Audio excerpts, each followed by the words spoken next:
saya tentang pertanyaan-pertanyaan mendasar dan juga seluas-luasnya. Jadi bisa luas sekali. Kemudian kalau teologi bagi saya ya disiplin atau kajian tentang ajaran-ajaran tentang Allah dan juga turunannya. Jadi ajaran tentang Allah itu akan selalu punya turunan-turunan ya, akan punya aspek-aspek lain begitu yang terkait dengannya, dan ya itu nanti bisa sambungannya kemana-mana ya, termasuk ya bagi saya akan bertemu juga dengan problem-problem terkait dengan Marxisme. Gitu.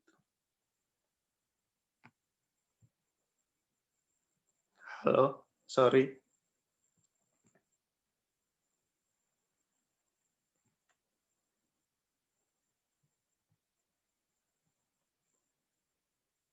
Halo? Ini nge-lag ya?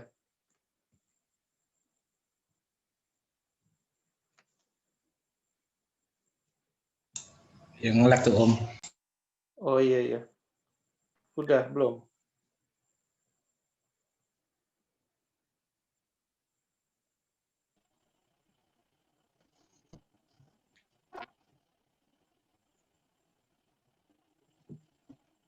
Oh, si Samuel yang nge-lag ya?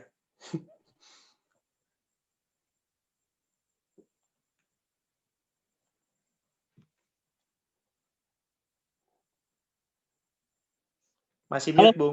Iya, iya. Sorry, tadi internet, padahal saya di kantor. Sengaja biar nggak ada koneksi malah ada ini. sorry banget, Bung ya. Tapi tadi masih apa-apa. saya. Iya, nggak apa-apa. Ya, padahal saya udah sengaja di kantor, masih aja ada masalah-masalah gini. Oke. Nah, Bung, tadi menarik ngomongin soal filsafat ya, akademik yang makin terneoliberalisasi. Mungkin itu juga yang saya lihat misalnya soal filsafat lah.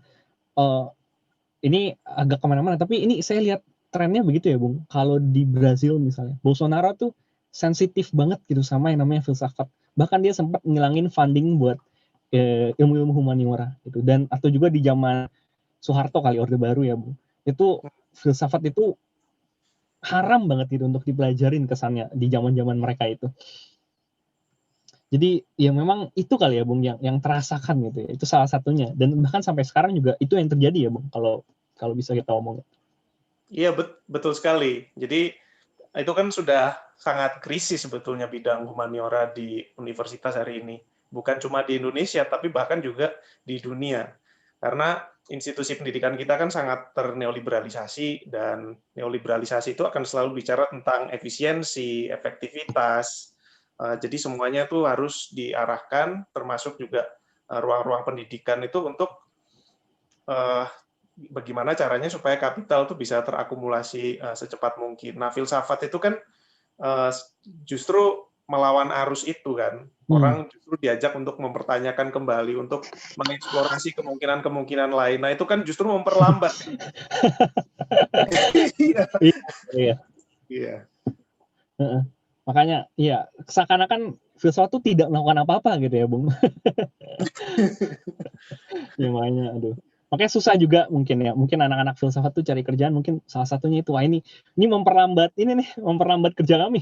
Jangan masuk. Ya, untungnya saya nggak mengalami itu sih. Nah, oke. Omong-omong, itu tadi soal filsafat dan teologi ya, Bung. Menarik sih. Nah, yang kedua nih, Bung. Mungkin saya juga penasaran nih, apa sih yang buat Bung tuh tertarik kepada Marxisme? Ceritanya Bung gimana? Saya sendiri dulu orangnya ikut-ikutan, kalau Bung tahu Suara Kebebasan gitu. Ya antitesisnya Indo Progress lah gitu loh. Tapi one day saya ngajar jadi guru, saya baca Pedagogy of the Oppressed-nya Paulo Freire. Nah, itu yang ngubah perspektif saya gitu. Jadi justru karena perspektif pendidikan, saya nggak suka perspektif pendidikan neoliberal tuh seperti yang tadi Bung Daniel cerita. Nah, kalau dari Bung sendiri, kira-kira apa yang buat Bung itu pertama-tama bisa tertarik kepada ide-ide macam Marxisme atau ide-ide progresif yang kiri-kiri ini, Bung? Ya, pasti ada pengalaman pribadi ya. Ada juga masalah interaksi dengan orang-orang lain yang ikut membentuk, dan itu semua pasti sifatnya nggak linear ya. Artinya tidak selalu begitu bertemu dengan Marxisme lalu langsung tertarik begitu. Tapi kurang lebihnya bagi saya pribadi ya mungkin bisa dibilang itu bagian dari pencarian pribadi saya sendiri dalam usaha memahami apa yang saya yakini dan juga dunia tempat saya tinggal. Hari ini saya kira sangat umum ya orang tuh punya kesadaran bahwa uang itu sangat berkuasa dalam kehidupan kita. Bahkan dalam pengalaman saya pribadi berkecimpung di gereja dan lingkungan teologi Kristen yang seringkali berusaha menghindari dominasi uang, kesadaran tentang kemahakuasaan uang itu juga berkembang. Jadi katakanlah ujung-ujungnya duit atau apa ya, atau permasalahan dengan komersialisasi agama dan lain sebagainya. Nah, pertanyaan yang perlu dilanjutkan dari sana itu bagi saya adalah mengapa itu semua bisa terjadi? Apakah ini sekedar permasalahan moral dan akhlak karena manusia itu kurang rohani, kurang menjaga hubungan pribadi dengan Tuhan? Atau memang sebenarnya ada yang mengkondisikan keadaan yang seperti ini?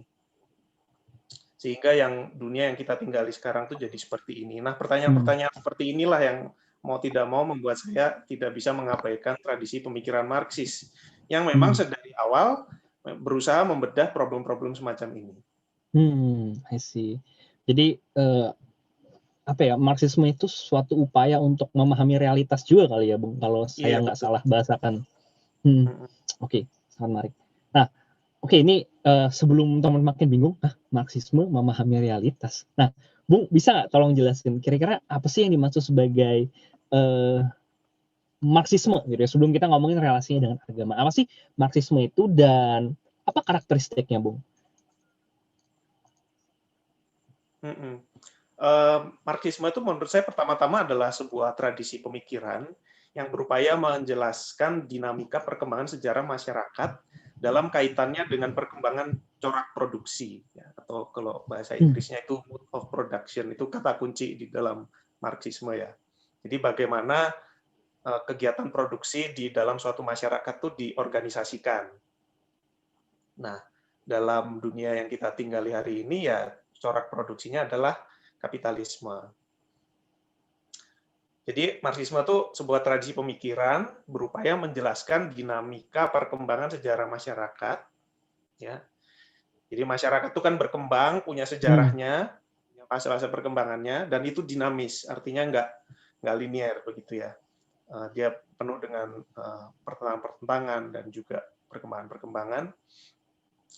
Dan khususnya corak produksi kapitalis yang mendominasi dunia hari ini. Itu sih kalau secara singkatnya ya. Tetapi ini semua juga tidak bisa dilepaskan dari upaya untuk mengubah keadaan tersebut. Jadi kesatuan antara teori dengan praktek itu sangat dianggap penting dalam tradisi ini. Nah, Marxisme bisa dibilang adalah tradisi teoretik yang memandu perjuangan kelas pekerja untuk membebaskan diri dari kapitalisme. Mengapa kelas pekerja? Karena kelas pekerja inilah yang dianggap agen potensial dari transformasi dari kapitalisme ini kalau di dalam analisis Marxis. Jadi teori Marxis ini memang terutama ditujukan untuk kelas pekerja. Jadi bukan seperti agama ya dikhotbahkan supaya semua orang percaya gitu. Tapi ini memang terutama ditujukannya untuk kelas pekerja, untuk memandu perjuangan kelas pekerja. Jadi sebetulnya secara alami sudah ada terlebih dahulu perjuangan kelas pekerja, lalu Marxisme ini menjadi teori yang berusaha memandunya. Marx sendiri dulu kan di zamannya abad ke-19 kan perjuangan kelas pekerjanya udah ada sebetulnya. Cuma ya itu, dia berusaha menambahkan di area teoretik yang bisa memandu perjuangan kelas. I see, oke.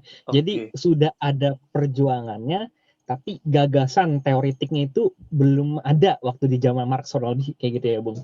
Atau belum kuat kali ya? Masih kurang begitu, masih kurang solid. Gitu. Bung, ini menarik tadi Bung ngomongin soal kelas pekerja gitu ya. Ini nggak apa, saya penasaran yang dimaksud kelas pekerja itu siapa sih kalau zaman sekarang? Misalnya saya kerja di startup nih, apakah saya dengan demikian bukan kelas pekerja gitu? Karena saya tidak mencangkul atau nggak hard work, nggak pakai kerja pakai tangan gitu loh, nggak di seperti buruh pabrik gitu. Kelas pekerja itu maksudnya siapa sih, Bung? Semua yang diupah ya, semua yang diupah yang hidupnya itu bergantung dari upah. Ya tentu saja hari ini kita tahu ada manajer-manajer CEO itu juga dapat gaji ya dari perusahaan, tapi mereka hidupnya tidak bergantung dari upah. Oke, Kalau oke. mereka nggak kerja lagi kan nggak masalah sebetulnya. Iya, Jadi, iya. jadi orang-orang yang harus menjual tenaga kerjanya untuk bertahan hidup gitu ya. Oke. Oh, saya rasa hampir sebagian besar orang di sini ya. Meskipun kerja di startup berarti customer kerja ya, Bung? Buruh gitu Betul. ya. Iya, betul. Makanya buruh meskipun kerja di segitiga di Sudirman kayak di mana kayak ya selama bergantung pada upah ya buruh gitu ya. Iya, betul. Betul. Eh, Nah, ini sering ada agak kecampur aduk nih, Bang. Kita suka bingung lah gitu untuk bedain Marxisme, sosialisme, sama komunisme. Kira-kira tiga hal itu sama atau beda, Bung? Oh ya, tentu beda ya. Hmm. Ada kalau Marxisme itu bisa dibilang adalah tadi saya bilang ya tradisi teoretik yang memandu perjuangan kelas pekerja untuk membebaskan diri dari kapitalisme. Kalau sosialisme dan komunisme ini adalah alternatif yang dibayangkan dari kapitalisme. Hmm. Kalau komunisme itu biasanya dipahami sebagai cita-cita akhir ya, Oke. sosial tanpa kelas. Nah, Oh, sementara berarti sosialisme itu adalah transisi menuju ke sana. oke, oke. Jadi biasanya sosialisme kalau secara kasar ya dibayangkan sebagai fase transisi di mana masih ada negara. Sementara dalam komunisme negara itu dibayangkan sudah meredup atau istilah bahasa Inggrisnya withering away. Gitu. Oke. Jadi Marxisme tuh alatnya kalau bisa saya bilang, Bung. Ya, panduan teoretiknya. Oh ya, panduan teoretik. Oke. Oke. Nah, Jadi tetapi ya. sorry, Oke, oke. nah, Iya, tapi Bung, lanjut.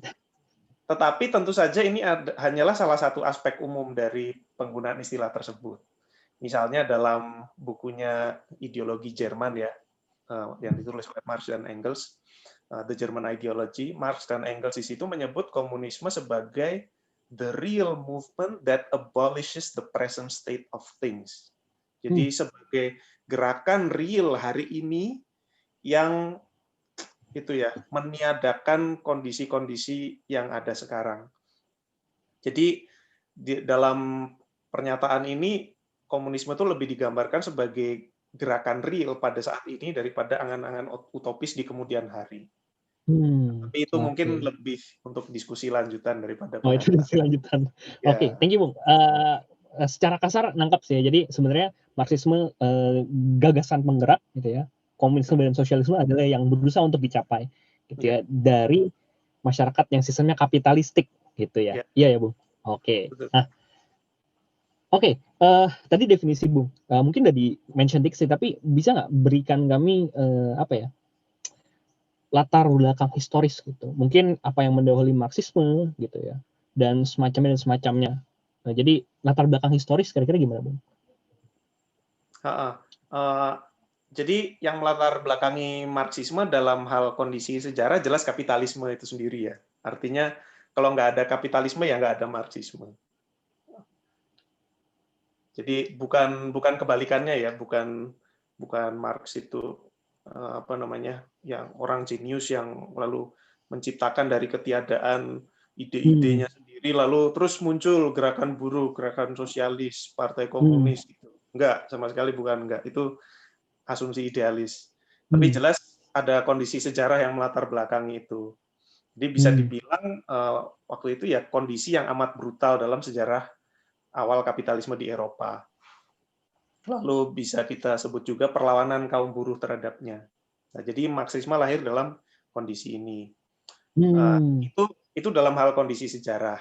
Tapi kalau secara gagasan, Marx sendiri terkenal dengan 3 tradisi yang dia sebut sendiri menjadi latar belakang pemikirannya, yaitu filsafat Jerman, ekonomi politik Inggris, dan juga politik Prancis.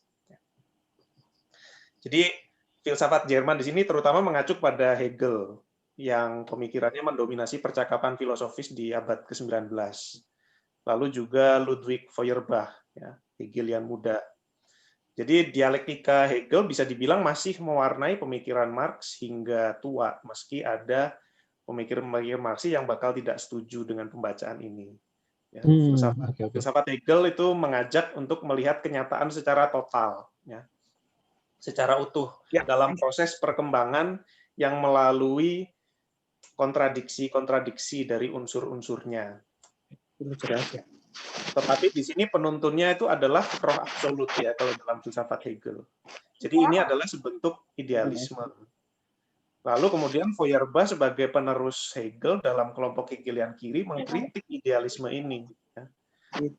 Menurut Feuerbach, ide-ide tentang roh, transendensi itu adalah proyeksi dari manusia yang terasing.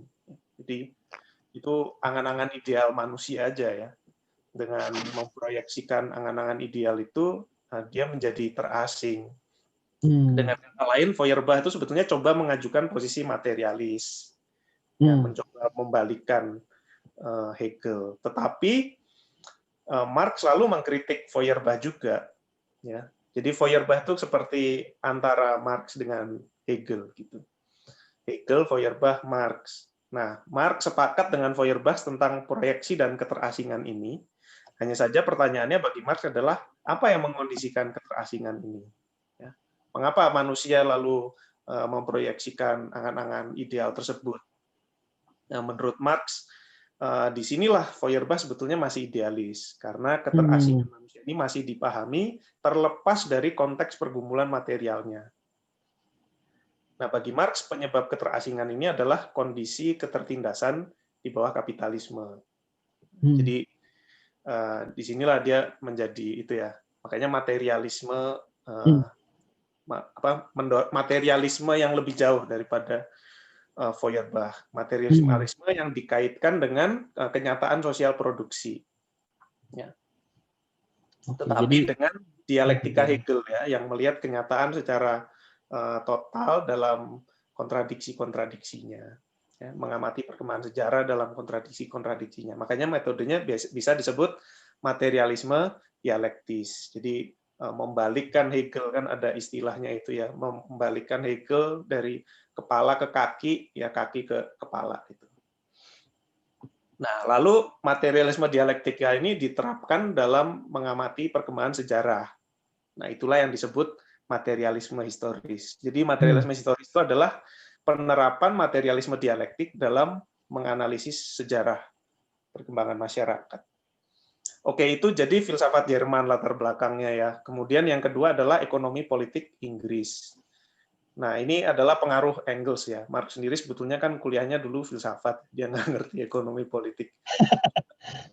Cuma setelah ketemu Engels ini kebetulan dari Inggris, dan di Inggris waktu itu yang paling maju dalam kajian-kajian ekonomi politik. Jadi ada tokoh-tokoh seperti Adam Smith dan David Ricardo yang sudah berusaha menganalisis kapitalisme secara sistematis.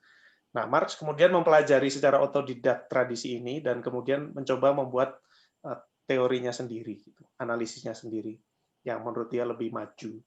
Nah, jadi ini unsur yang kedua, ekonomi politik. Dan inilah yang lebih banyak ditekuni Marx tua di kemudian hari. Jadi dia lebih banyak menyibukkan diri dengan itu. Ekspresinya dalam bentuk karya ya Das Kapital itu yang dia kerjakan secara selama puluhan tahun. Oke, lalu yang ketiga adalah politik Prancis. Jadi Prancis itu kan sejak revolusi Prancis 1789 itu kan bergolak terus masyarakatnya ya. Jadi ada dorongan yang sangat kuat untuk mengubah tatanan lama. Revolusinya kan terjadi berkali-kali setelah itu ya, dan radikalisme politik itu kuat sekali di Prancis. Nah, itulah yang menjadi latar belakang pemikirannya juga. Jadi radikalisme Prancis itu lalu dari situ juga berkembang pemikiran-pemikiran sosialisme yang menurut Marx masih kurang solid begitulah. Nah, dia lalu mengembangkannya lagi. Jadi tiga itu ya, filsafat Jerman, ekonomi politik Inggris, dan politik Prancis. Ya, jadi perlu dipahami bahwa Marx itu bukan, ya tadi itu ya, adalah anak zamannya gitu ya, yang bahkan terpengaruh dari pemikiran-pemikiran yang sudah ada sebelum-sebelumnya, terutama dari Hegel dan Feuerbach tadi ya, Bung. Iya. Ya. Jadi ini nih harus dipahami teman-teman. Marx itu ya seorang filsuf yang berdiri juga di antara pemikiran-pemikiran besar yang lainnya gitu. Nah, oke, ini tadi ngomongin Feuerbach nih, Bung. Kan Feuerbach seperti yang kita ketahui dia mengatakan bahwa bukan manusia citra Allah gitu ya, tapi Allah adalah citra manusia, kasarnya gitu kan. Nah, lalu Marx itu dalam tanda kutip terpengaruh banyak sama ide-idenya Feuerbach. Nah, di sini mungkin kita bisa masuk nih, Bung, ke hubungannya dengan agama tuh apa sih sebenarnya? Marx kan pernah menyatakan ya, Bung, bahwa religion is the opium of the masses, atau agama adalah candu gitu. Nah, kan secara sekelibat gitu ya. Iya sih, Marx memang punya teori tentang buruh gitu ya. Orang-orang yang ya tadi Bung bilang sangat bergantung kepada upahnya. Tapi pada saat bersamaan pernyataan Marx ini bikin orang tuh apa ya? Triggered gitu loh, kayak apa nih maksudnya nih? Agama sebagai candu. Candu kan buruk gitu ya, bikin mabuk kasarnya. Nah, berarti agama ini adalah suatu hal yang buruk di dalam perspektif Marx. Apalagi dia ngutip atau ngambil pemikiran banyak dari Feuerbach, Bung. Nah, kalau kita lihat gimana sih, Bung? Maksudnya gak heran gitu ya kalau misalnya orang-orang akhirnya mengharamkan Marxisme gitu ya. Marxisme sama dengan ateisme gitu. Nah, kalau dari Bung gimana, Bung, menjawab pertanyaan-pertanyaan macam gini, dan apa sih sebenarnya hubungan di antara Marxisme dan agama itu sendiri? Iya, bukan cuma dalam konteks agama sebagai candu masyarakat itu saja ya, Marx melontarkan kritiknya terhadap agama ya. Artinya kan ya memang secara umum dia bersikap kritis terhadap agama kan. Kalau kita lihat dalam sejarahnya juga kan adalah kelanjutan dari ateisme Feuerbach. Nah,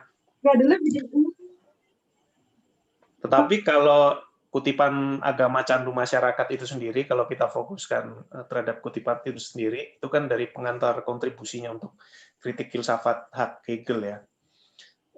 Itu memang yang paling terkenal. Cuma dalam kajian-kajian tentang Marx yang berkembang, sebetulnya ekspresi candu masyarakat itu umumnya sudah dianggap tidak melulu bernuansa negatif. Kalau kutipannya yang penuh ya, kalau saya coba terjemahkan secara kasar terhadap bahasa Indonesia, itu kan kira-kira seperti ini. Ekspresi kesengsaraan agama adalah ekspresi kesengsaraan yang real, sekaligus merupakan protes terhadap kesengsaraan yang nyata tersebut. Jadi dari sini kita bisa melihat beberapa aspek. Yang pertama, dia ekspresi kesengsaraan real. Itu dia kan sebuah simptom atau gejala. Jadi gejala dari kesengsaraan yang real di dunia material gitu ya. Artinya kesengsaraan kelas pekerja yang terekspresikan. Bahwa seseorang nyanyi-nyanyi di gereja ya sambil angkat-angkat tangan, nah itu ekspresi. Habis Senin sampai Jumat capek gitu ya, Bung, kerja, hari Minggu ke gereja gitu. Tenang. Lalu kedua merupakan protes terhadap kesengsaraan yang nyata tersebut ya. Jadi termasuk ketika seseorang, jadi yang kedua ini aspeknya protes sebetulnya dalam agama kita bisa melihat.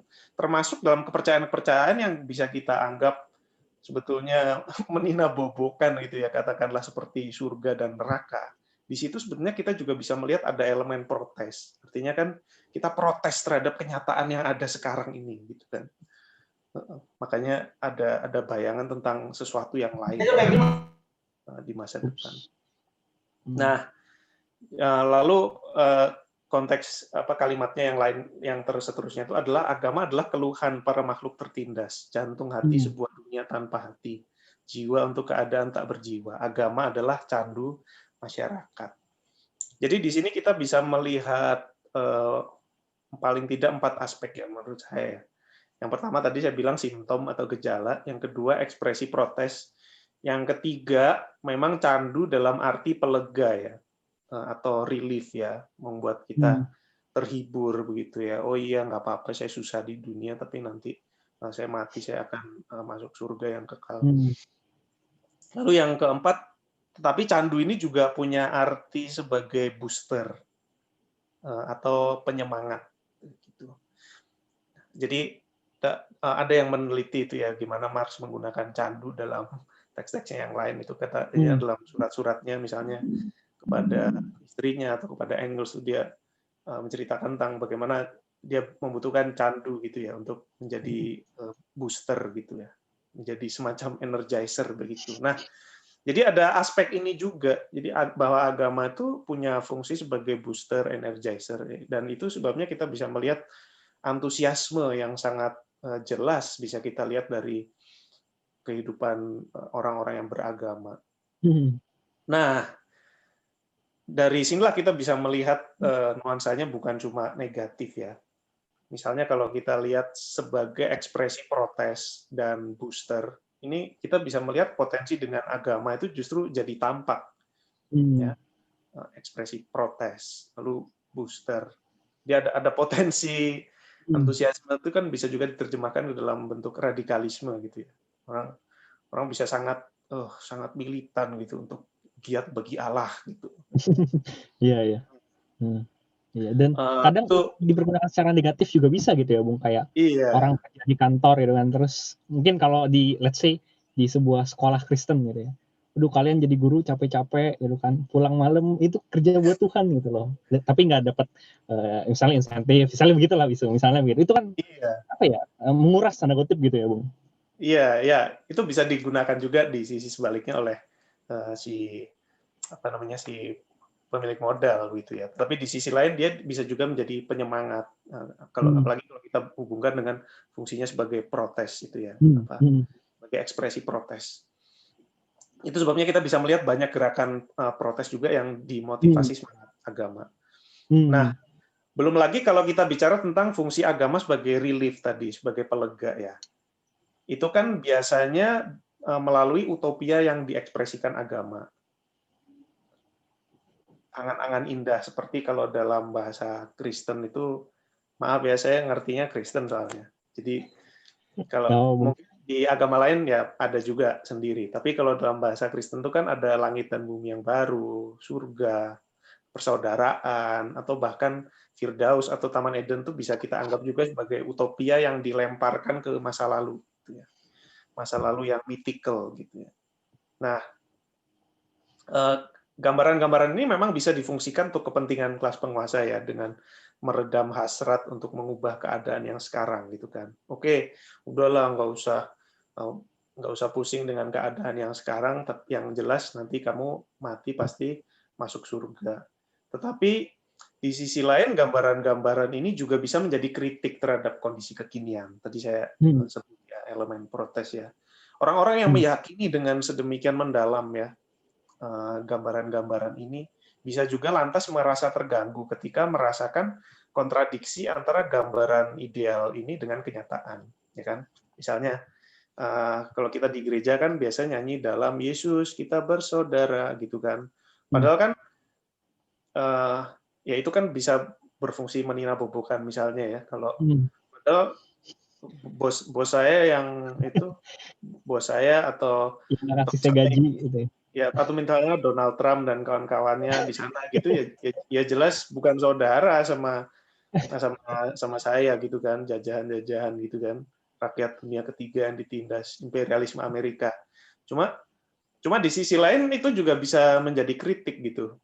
Katanya bersaudara tapi kok gini gitu kan. Jadi dia juga bisa menjadi pemicu apa ya, keresahan-keresahan gitu. Gitu. Itu sih, Bu. Oke, jadi ya memang pada mulanya agama itu nuansanya bisa kita pahami sebagai suatu hal yang negatif tanda kutip dalam konteks perlawanan gitu ya, karena memberikan apa ya kesadaran palsu gitu ya, pemahaman yang palsu gitu akan realitas. Tapi at the same time dia itu juga bisa memberikan penyemangat gitu ya, Bung, untuk dalam tanda kutip melakukan perlawanan terhadap apa yang namanya kapitalisme itu sendiri gitu ya. Betul. Oke. Nah, sebenarnya tadi saya mau nanya tapi udah dijawab juga ya, kan bagaimana agama bisa berperan sebagai satu bentuk upaya pembebasan. Tapi Mungkin tadi sebenarnya contohnya. sudah. Oh iya benar, Bung. Saya mau nanya nih, kalau contohnya sendiri gimana sih, Bung? Biar kita bisa lihat di dalam sejarah memang ada kenyataannya gitu. Ada kenyataannya ya. Misalnya yang terkenal, sebetulnya yang paling terkenal kalau dalam tradisi Kristen tuh Thomas Müntzer ya, di abad ke-16. Cuma itu belum kapitalisme. Jadi seorang pendeta yang ikut berbagian dalam gejolak reformasi Protestan di abad ke-16, tapi dia terradikalisasi lebih lagi, dan dia di situ mengorganisir petani untuk melakukan pemberontakan terhadap tuan-tuan tanah. Nah, tetapi itu belum kapitalisme. Kita bisa melihat juga misalnya Mungkin contoh yang lebih jarang disebut ya, dan menarik bagi saya tuh di revolusi Taiping di abad ke-19 di Cina. Nah, itu mungkin banyak yang nggak tahu ya, kalau revolusi Taiping itu yang oleh Mao Zedong juga dipuji sebagai apa ya, sesuatu yang mengawali atau pendahulu revolusi Cina modern di abad ke-20. Jadi itu disemangati oleh tradisi Kristen ya.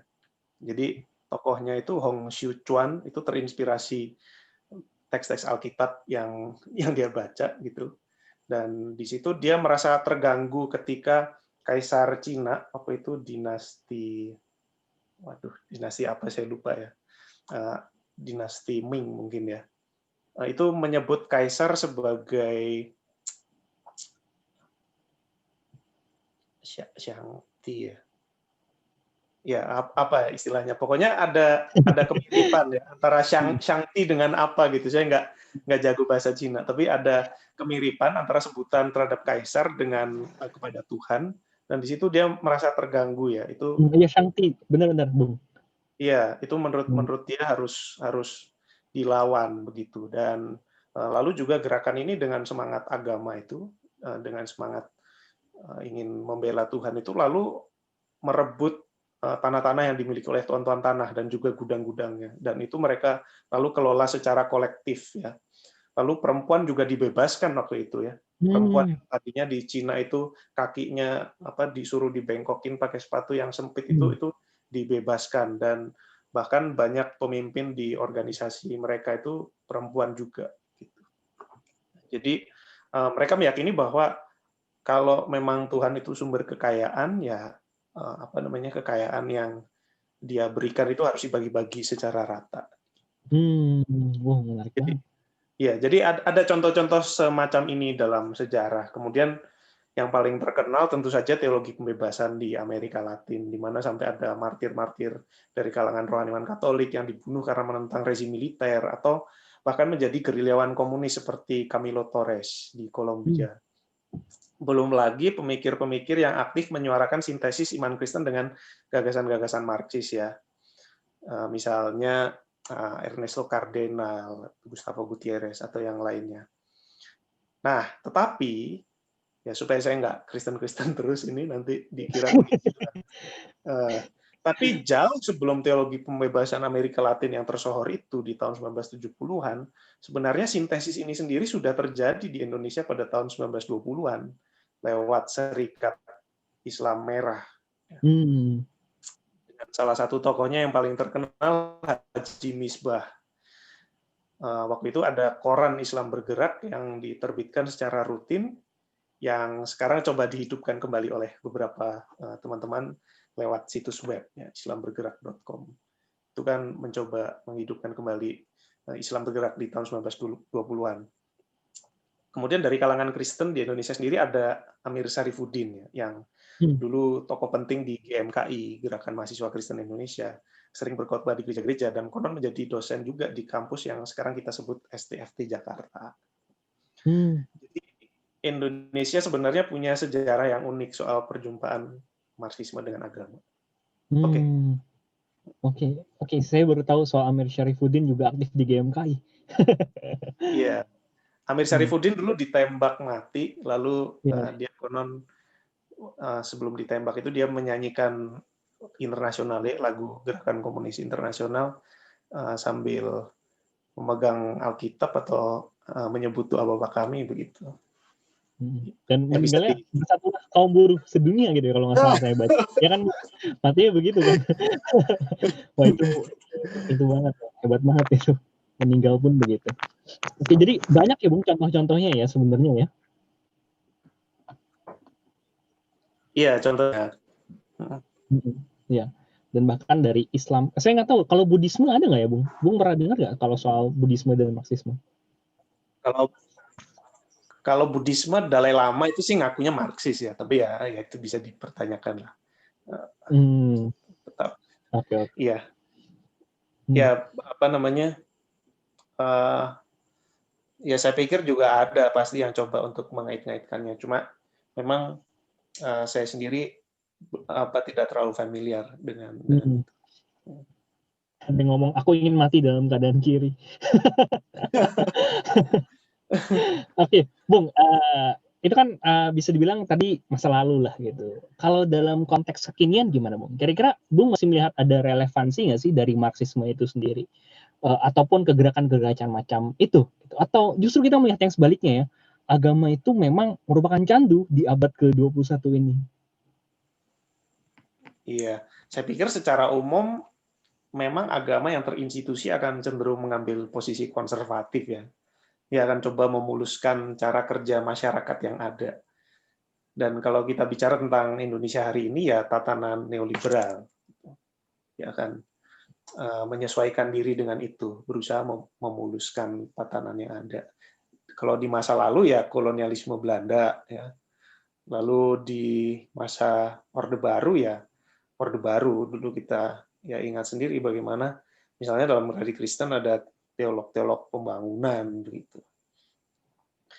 Nah, ya hari ini ya kita bisa lihat sendiri contohnya bagaimana agama cenderung mengambil posisi memuluskan tatanan sosial yang ada. Tetapi posisi konservatif ini ya memang dia bagian dari agama.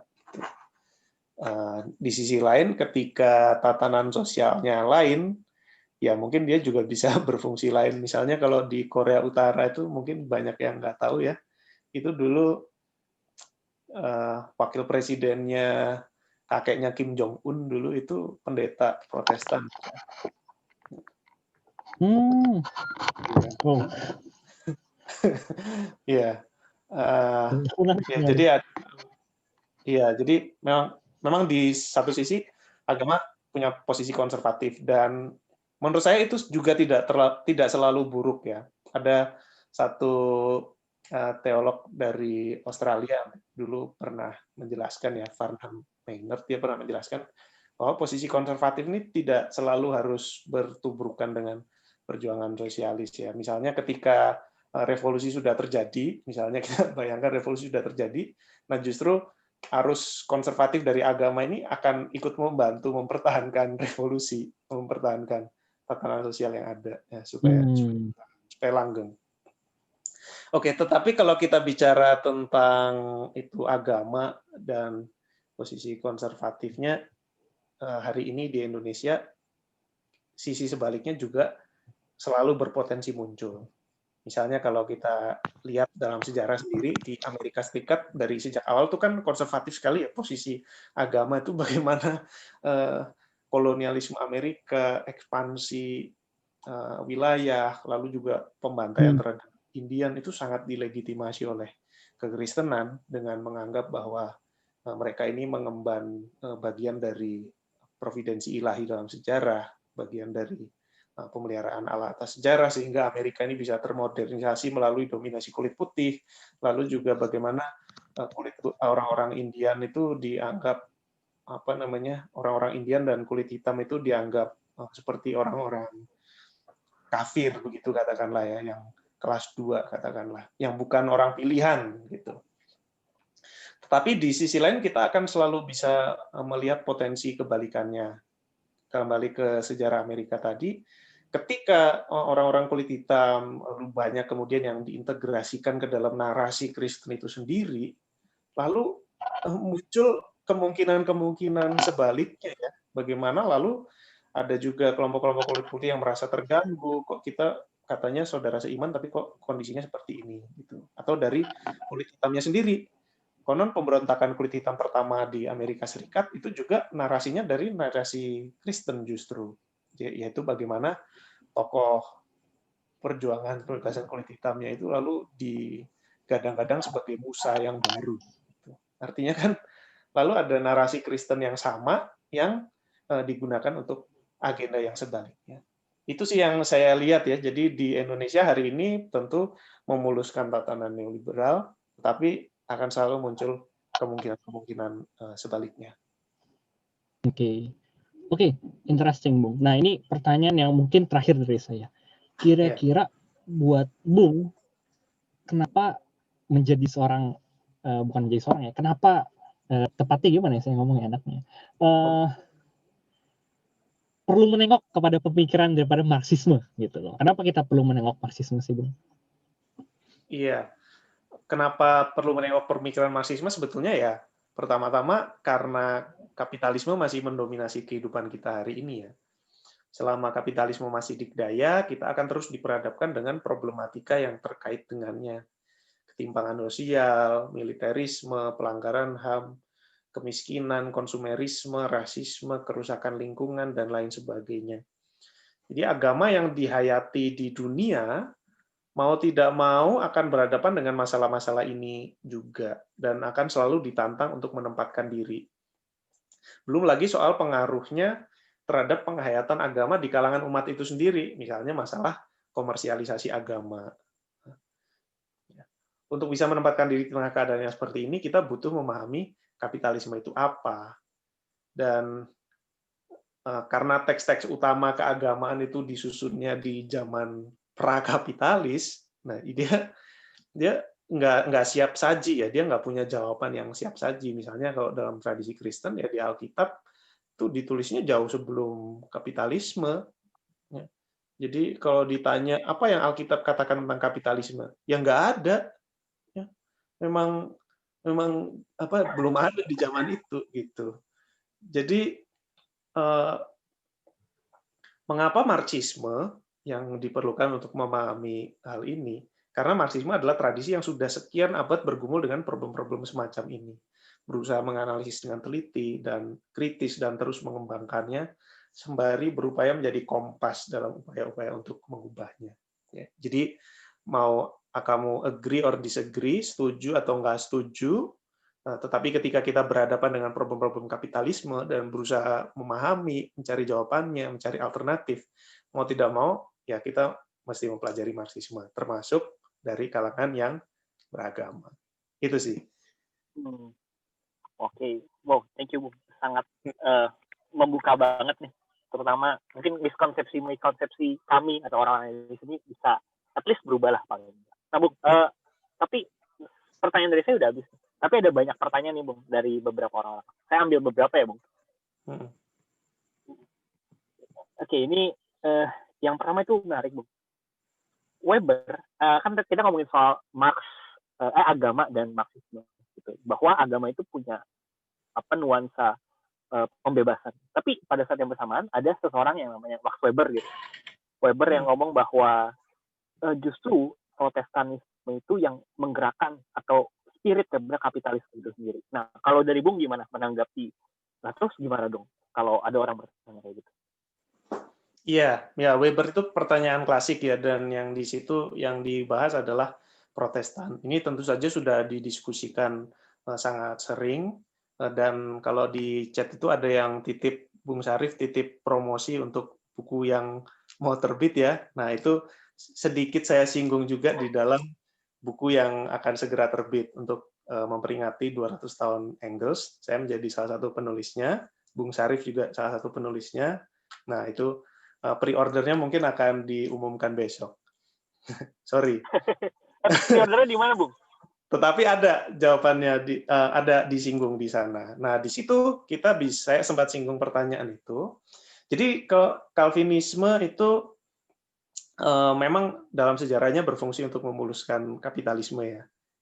Dan mungkin hari ini masih sering dipergunakan untuk itu. Tetapi di sisi lain, kita bisa melihat aspek-aspek lain dari dari Calvinisme, misalnya ya pemberontakan Skotlandia, lalu juga di Inggris terhadap tatanan lama itu juga dimotori oleh Calvinisme dalam sejarah. Kemudian kelompok yang paling radikal di Belanda di utara di zaman-zaman itu juga tempat-tempat di mana Calvinisme sangat berterima. Jadi selalu akan memiliki ambivalensi yang demikian, ya. Ya, secara singkat itu sih yang bisa saya katakan. Iya. Jadi memang ya sekali lagi bukannya nggak ada yang menyebab atau memberikan semangat kepada kapitalisme gitu, tapi at the same time gitu ya. Ya ada juga kok yang nuansanya itu progresif gitu ya, Bu. Kalau bisa saya ngomong gitu ya. Ada ambivalensi di sana gitu. Iya, ada ambivalensi. Nah, itu ada penjelasan filosofisnya, tapi ya nggak tahu mau didiskusikan apa enggak. Oh, boleh, Bung. Panjang nggak, Bung? Iya, enggak. Ya kalau secara singkat aja ya, penjelasan filosofisnya adalah, Boleh. kalau secara Marxis ya, kalau secara Marxis penjelasan filosofisnya adalah seperti ini. Jadi, ketika kelas penguasa ini dalam formulasi ideologi berusaha menundukkan kelas pekerja, asumsinya di sini adalah pertentangan kelas ya, kelas penguasa versus kelas pekerja yang dihisap, dieksploitasi. Nah, ideologi yang dominan di dalam suatu masa ini kan adalah ide-ide yang merepresentasikan kepentingan mereka, gitu. Karena mereka yang punya uang, punya sarana-sarana media, bisa menguasai institusi-institusi pendidikan, dana-dana riset, ya, perkembangan ilmu dan lain sebagainya. Tetapi di sisi lain, ya, ketika ideologi yang berusaha dirumuskan itu hendak menundukkan kelas pekerja ini mau tidak mau akan terhisap di dalam formulasi ideologi ini, ya, ditundukkan. Nah, karena dia terhisap di situ, mau nggak mau dia jadi punya posisi di situ. Nah, inilah yang menimbulkan ketidakstabilan di dalam suatu gambaran ideologis itu sendiri. Dan sewaktu-waktu bisa punya potensi untuk memberontak. Gitu. Iya, iya. Jadi mungkin kayak ya waktu masih kuliah tuh radikal gitu. Maksudnya ikut misalnya di Semarang ya, Serikat Mahasiswa Progresif UI. Tapi mau nggak mau ketika lulus kuliah harus ini ya, harus mencari sesuap nasi, akhirnya kerja juga gitu. Itu masuk ke dalam gitu ya, Bung, jadinya terhisap ke dalam sistem juga gitu pada akhirnya gitu.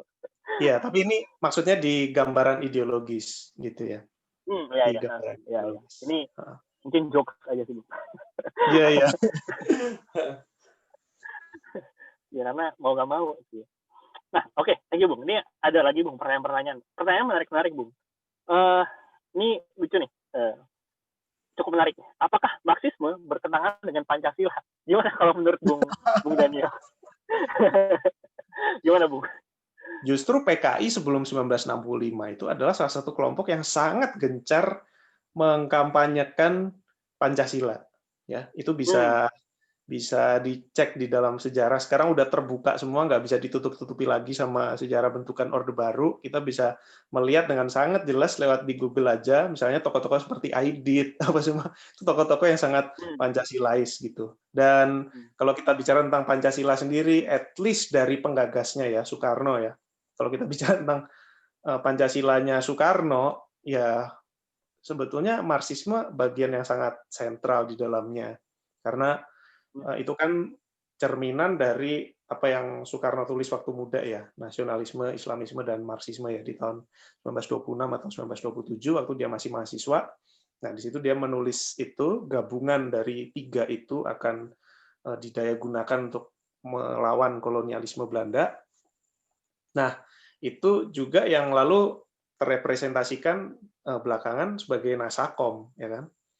Nasionalisme, Islamisme, Marxisme menjadi nasionalisme, agama, dan komunisme. Dan tiga elemen juga itu juga yang bisa kita lihat sebagai konstituen utama dalam Pancasila kan, karena ketuhanan yang Maha Esa, lalu juga nasionalisme dan internasionalisme, itu kan sila kedua dan ketiga, lalu juga demokrasi dan keadilan sosial.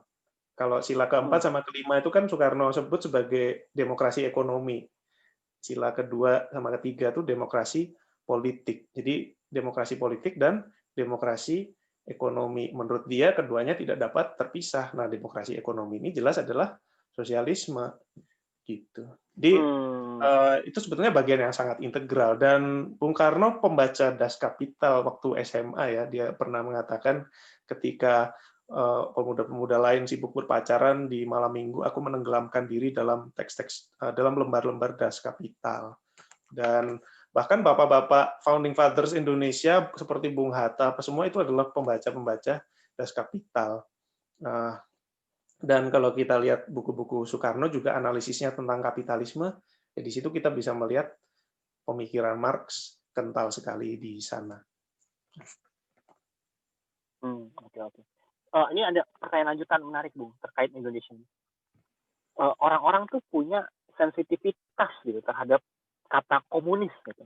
Waduh, kalau udah komunis, waduh takut banget. Gitu. Kira-kira, ya mungkin ini agak melebar ya, tapi menarik juga untuk dibahas bahwa sebenarnya komunisme itu, atau ya, PKI lah ya kita bilang, itu tersudutkan atau dianggap buruk sebenarnya upaya perkambing hitaman juga ya, Bung. Maksudnya mereka ada konstruksi daripada Orba gitu ya, Orde Baru gitu, terkait sejarah gitu, Bung. Kalau ngomongin soal kenapa komunis tuh kesannya serem banget gitu, Bung.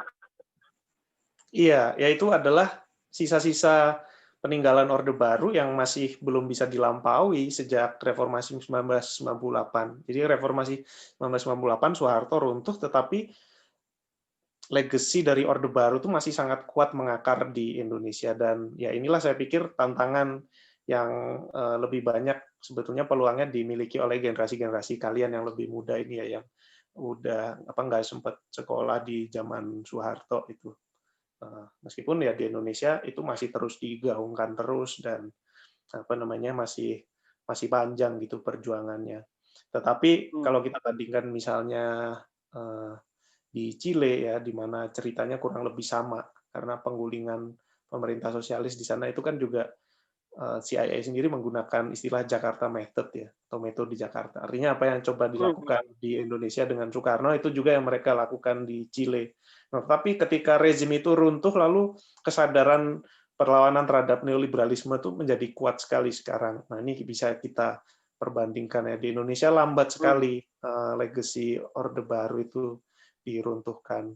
Kenapa komunisme itu begitu sangat ditabukan? Ya, kalau menurut saya sendiri jelas kita harus melihat konteks sejarahnya ya, di mana penggulingan Soekarno dan pembentukan Orba di tahun 1965, 66 dan seterusnya itu adalah bagian dari penguasaan Amerika terhadap Indonesia. Jadi menurut saya ya ada agenda imperialis Amerika di balik kampanye-kampanye negatif terhadap komunisme.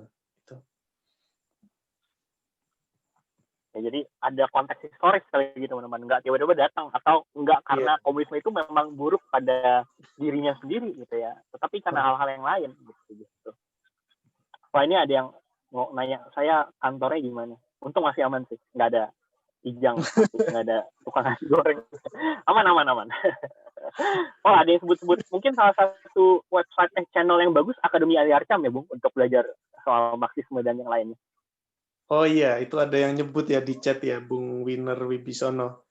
Ya, itu saya pikir salah satu channel yang baik ya, dia menyediakan pengantar untuk memahami Marxisme secara sistematis. Artinya dari awal begitu, dan saya pikir ya cukup mudah untuk diikuti begitu.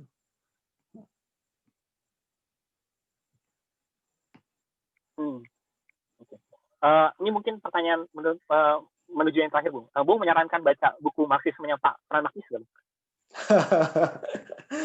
Ya, saya sendiri terus terang mengenal Marxisme pertama-tama dari Franz Magnus ya, di bukunya Pemikiran Karl Marx itu ya.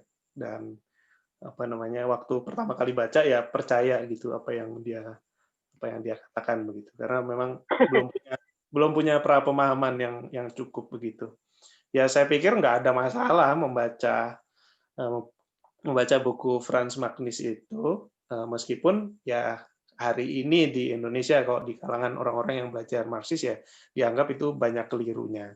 Nah, saya sarankan kalau tetap mau membaca bukunya Franz Magnus supaya imbang ya, dan juga selain baca yang memang Marxis ya memang baik juga untuk membaca Franz Magnus sebagai perbandingan, tetapi sebagai perbandingan untuk bukunya Franz Magnus itu mungkin bisa baca juga kritik-kritik dari Dede Mulyanto terhadap bukunya Franz Magnus itu. Ada 4 seri tulisan diterbitkan di transisi.org. Bisa dicari Dede Mulyanto. Ya.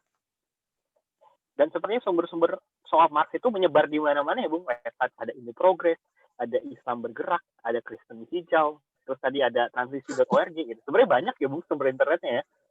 Iya, iya. Sekarang banyak sekali. Ya, Indo Progress itu yang menurut saya sangat membantu lah. Itu udah gudangnya tulisan di situ. Mau belajar dengan baca Indo Progress aja udah lumayan bisa. Oke.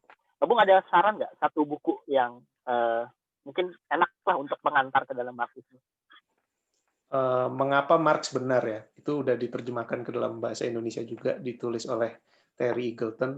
Itu simple ya, sekitar 10 bab gitu. Dia mulai dengan prasangka yang sering beredar tentang Marx, misalnya deterministik, atau totalitarian, atau kejam, atau gagal, atau udah nggak relevan lagi karena kapitalisme sekarang udah beda. Nah, lalu tanggapan dia terhadap itu. Jadi, ya saya pikir itu buku yang enak untuk diikuti.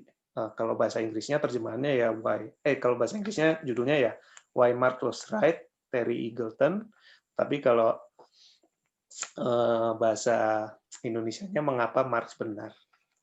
Dan FYI Terry Eagleton itu seorang agamawan juga ya, Bung? Dalam satu agama tertentu ya? Ya, dia salah satu teolog Katolik. Benar. Oke, Bung, ini pertanyaan terakhir, Bung. Menarik soalnya. Tapi mungkin nggak terlalu nyambung, tapi ini menarik, Bung. Bagaimana Bung Daniel memandang populisme agama di Indonesia? Ini terakhir ya, Bung. Iya, populisme agama di Indonesia. Wah, ini tema yang sangat relevan dan menarik hari ini. Kalau kita bicara populisme agama, ini diidentikan sama siapa dulu? Biasanya sama Habib Rizik dan kawan-kawan ya. Yang baru balik ya? Iya, kebetulan baru balik juga. Tapi menurut saya ini memang bagi saya sendiri ya mau nggak mau harus dianalisis secara Marxis ya. Bagaimana kemunculan Habib Rizik, fenomena Habib Rizik dan juga pengikutnya yang demikian militan itu menurut saya nggak bisa dilepaskan dari kebangkrutan neoliberalisme hari ini. Ngeri loh saya waktu nonton Rizik diangkat-angkat sama ulang ya, Bung? Itu kemarin ya. Karena menurut saya kelihatan jelas di situ bagi saya alternatif yang paling kuat terhadap pemerintahan yang ada sekarang ini mungkin Habib Rizik, iya, karena dia yang paling powerful dan kita bisa lihat bagaimana orang-orang seperti Amin Rais, Anies itu langsung merapat ya. Meskipun mereka bilangnya cuma silaturahmi, nggak bicara politik, tapi ya nggak mungkin gitu kan, kalau nggak ada agenda-agenda lain. Nah, dan menurut saya hari ini ketika orang sedemikian frustasi dengan rezim Jokowi hari ini, lalu juga kemarin kita lihat ada represi September tahun lalu ada demo Omnibus Law kemarin. Nah, ini ketika gerakan-gerakan sosial yang katakanlah kiri begitu tidak bisa memanen ini semua, nah ini besar kemungkinan frustasi ini akan terkanalisasi ke kelompok-kelompok seperti Rizik gitu ya, mungkin orang melihat menawarkan suatu alternatif begitu. Karena kan rezim yang ada sekarang itu kan selalu mempropagandakan toleransi begitu ya, seperti keutuhan nasional, seperti kita ini saudara sebangsa setanah air, NKRI ya. Tetapi kita tahu sama-sama ya, dalam analisis Marxis bisa kita baca bahwa pertentangan kelas itu nggak bisa dihapuskan dengan jargon-jargon seperti itu. Kenyataannya ada banyak orang yang menjadi korban dari kebijakan neoliberal yang ada hari ini, apalagi sejak corona, resesi, pasti banyak yang di PHK, pasti banyak orang yang frustasi. Nah, apa namanya? Toleransi, ya narasi-narasi toleransi itu nggak bisa menjawab kebuntuan semacam ini ya, karena kenyataannya kapitalisme itu nggak punya toleransi untuk soal masalah-masalah sosial ekonomi gitu. Jadi orang meskipun dibilangin kita saudara sebangsa tanah air, tetapi kalau hidupnya susah ya dia nggak akan kemakan sama jargon-jargon semacam itu dan akan merindukan alternatif yang lain. Nah, ketika ada yang kelompok lain yang menawarkan itu, nah dia bisa potensial untuk menyambutnya. Itu yang ngeri menurut saya dilihat. Gitu. Oke. Ya, dan kalau ngomong ini sebenarnya bisa lebih jauh panjang ya, Bung, tapi sebenarnya cukup ya. Ini udah overtime juga, Bung. Oke. Tapi thank you banget loh, Bung. Thank you banget buat waktu waktunya gitu. Saya harap sekolah ini nggak jadi akun yang akhirnya bahas kiri-kiri mulu ya gitu. Karena saya sendiri punya kecondongan senang gitu. Jadi saya senang ngomonginnya. Tapi saya berusaha untuk bahas semua perspektif gitu. Tapi saya rasa ini sangat membuka perspektif teman-teman gitu. Semoga miskonsepsi dan juga berbagai perspektif negatif yang kalian miliki teman-teman itu boleh terluruskan gitu. Atau mungkin kapan-kapan boleh Bung main-main kesini lagi bahas ide-ide Oke, marxisme yang lainnya gitu. oke, bisa. Oke, Bung. Sebelum nutup, saya izin pengumuman dulu bentar ya, Bung. Ya, Jadi, silakan. teman-teman, untuk sekolahnya seperti yang kalian tahu, semingguan kemarin kami sempat istirahat gitu ya. Tapi akhirnya kami akan mulai lagi untuk mulai diskusi-diskusi lainnya. Paling dekat hari Sabtu nanti. Hari Sabtu nanti kita bakal ngomongin soal filosofi for laymen atau filsafat bagi orang awam. Yang kami undang itu juga orang awam. Tapi teman-teman kalau suka denger di Overtones, harusnya tahu ya. Reuben Nathaniel, ya gitarisnya Overtones, itu bakal main-main ngomongin filsafat bagi orang awam. Nah, bagi yang penasaran, boleh ikut, boleh daftar. Kami akan share hari ini juga soal filsafat bagi orang awam. Oke, Bung. Terima kasih banyak buat hari ini. Kita ketemu lain waktu lagi, Bung. Terima kasih banyak. Ada banyak ucapan terima kasih juga dari teman-teman lainnya.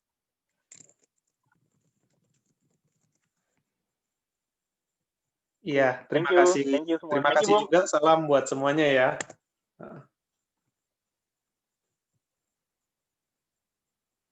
Oke, saya akhirin diskusinya ya. Ya, terima kasih juga. Salam buat semuanya.